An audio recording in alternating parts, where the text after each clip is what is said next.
RS music Ambikapur की शानदार प्रस्तुति।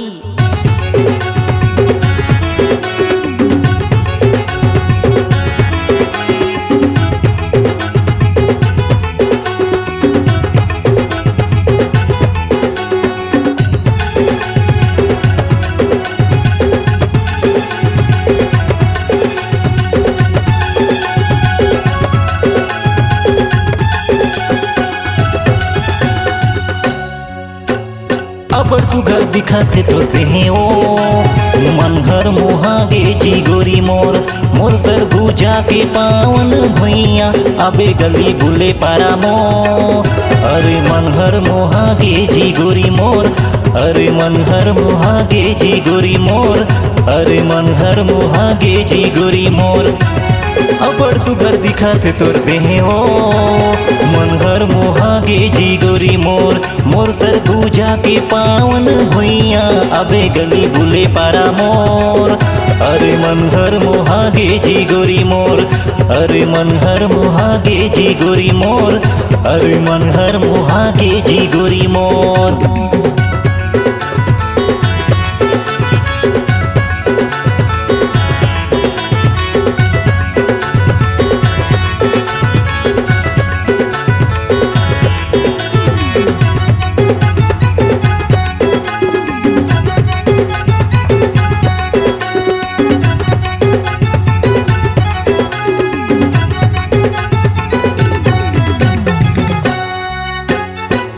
लाल होठ हवे लाल है गुलाब, लंबा लंबा केस तोर खुला खुला बाल। रिधि विधि रेंगना तुर गजब के है चाल, रिधि विधि रेंगना तुर गजब के है चाल।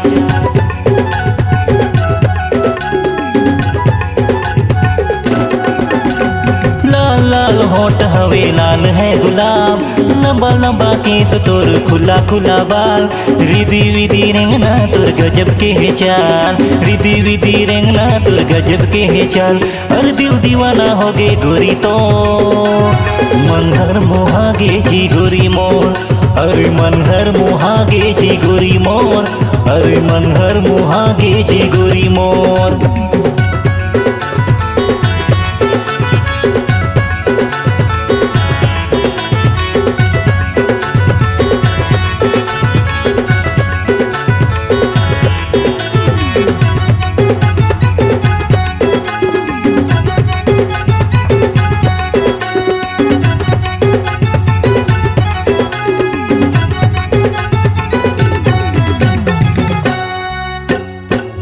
पहर चौथस तुर गजब के है चाल, आना जाना करथस ते हमार पाराया।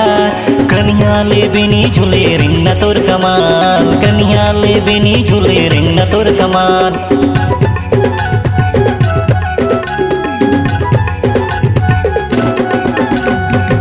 पहर चलथस तुर गजब के है चाल, आना जाना करथस ते हमार पाराया।